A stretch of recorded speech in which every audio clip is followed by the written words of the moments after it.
Snyder, former San Antonio mayor, former HUD secretary for President Obama, now a Democratic presidential candidate himself. Julian Castro joins me now. Mr. Mayor, former secretary, good to see you. Good to see you. Good to be here. You were the first presidential candidate to call on Ralph Northam to resign. You were among the first people to say you believe Justin Fairfax's accuser.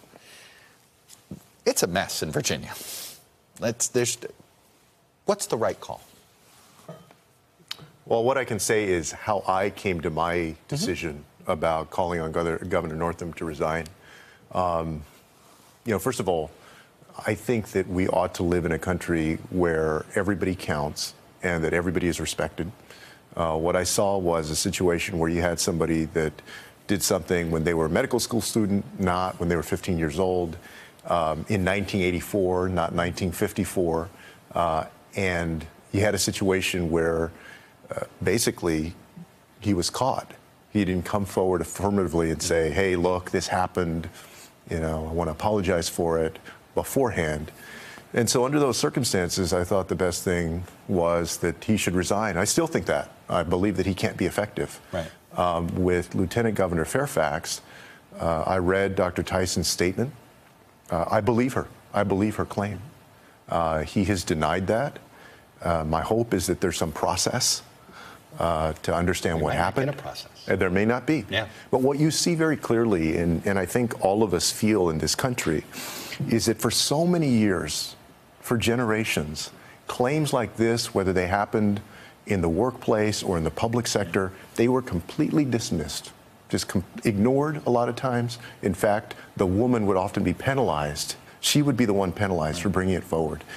Thankfully, over the last couple of years, we've moved completely in the other direction. Is there a point we go too far? Well, I believe that we should give the benefit of the doubt, at least when the claim is made, to have a process to understand what happened, right? They should not be dismissed. They should be believed. However, to go to your point, this is the part that we're grappling with. Yeah, like how do we forgive? How do we reconcile? How do we... Governor Northam, and I asked this of Congresswoman Ocasio-Cortez, Governor Northam said he could have a better conversation about race if he stayed in office.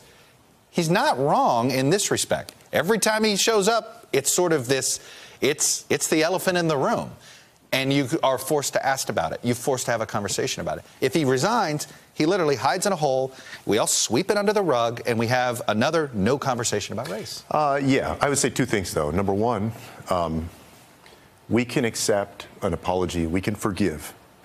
But that is separate and apart from somebody serving in a position of trust and authority, in this case, the governor's office. Secondly, and this is what strikes me about Dr. Tyson's claim, that I think we should believe. If we sweep these things under the rug, then we're going to go backward. I think by taking these claims seriously, what we're doing is that we're sending a message, just like we are with Governor Northam, that, this is oftentimes, it is painful, but it was painful to the people that went through it, Don't forget that are the people hurt that have been hurt because of it.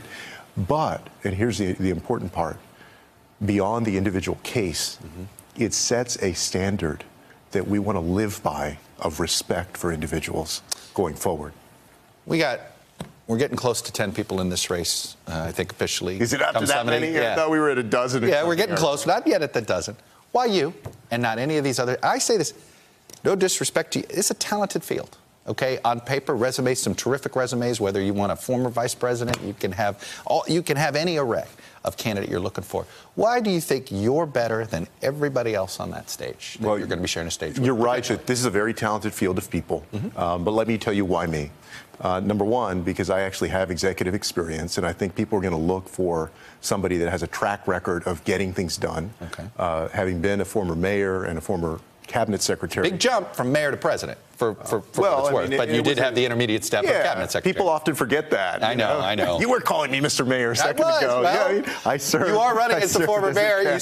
I think you love that record, I assume. I do. Okay. I also appreciated serving as cabinet secretary, which was a federal executive position, and that's what the president is, right? I mean, that's a federal executive position. Touché. But just as importantly, I've had a life experience of understanding what it is to struggle, to grow up in a family where, nothing was guaranteed, to grow up in the public schools, but also to be able to achieve my dreams. So I can relate to people across the country that are struggling, that are aspiring, and also to folks who feel like they've achieved their dreams. And I think that you want a president that can relate to different kinds of folks in this country. And then let me just say, third, that I want for America to be the smartest, the healthiest, the fairest, and the most prosperous nation on earth. I have a plan for the future of this country that I'm going to articulate over the next year and a half, and I think that people are going to respond to it. Democratic primary voters seem to, I think there's going to be two different sort of pushes. You're going to have a group that want a progressive, a dyed-in-the-wool progressive that isn't just going to placate, and then you have others that are just like, just give me the person that can beat Trump. Where do you think you're going to make your best pitch? That you're the most electable, or that you're going to be the true blue progressive? You heard AOC there. She's not going to support anybody that doesn't seriously have a plan to implement Medicare for all. Is that a fair test? Yeah, and I think that the voters are going to have their own tests when it comes to health care, when it comes to job creation, comes to education, all of the things that they care about. But what matters more here, this progressive lane or this I see that as a false choice. Lane? And I see that as a false choice, and I'll tell you. I understand that. But I'll give you the example for me. Okay. I believe that if I'm the nominee in 2020, that we're going to go and get the 29 electoral votes of Florida, which we barely lost in 2016 and 2018. We're going to be able to get the 11 electoral votes of Arizona and the 38 electoral votes of Texas, those 78 electoral votes, if I'm the nominee in 2020. I also think that as a party, because Hillary only lost Michigan, Wisconsin, and Pennsylvania by less than 80,000 votes, that we can go and get those electoral votes. So I don't. You're not worried about electability. I'm not. The other day there was a poll that showed basically right now, and you know things can change, but right now that the president had basically a 41 or 42% ceiling against a whole array of Democrats. So all I can tell the American people is my vision for the country's future, what I believe in, what I'd like to do, and they're going to make a choice.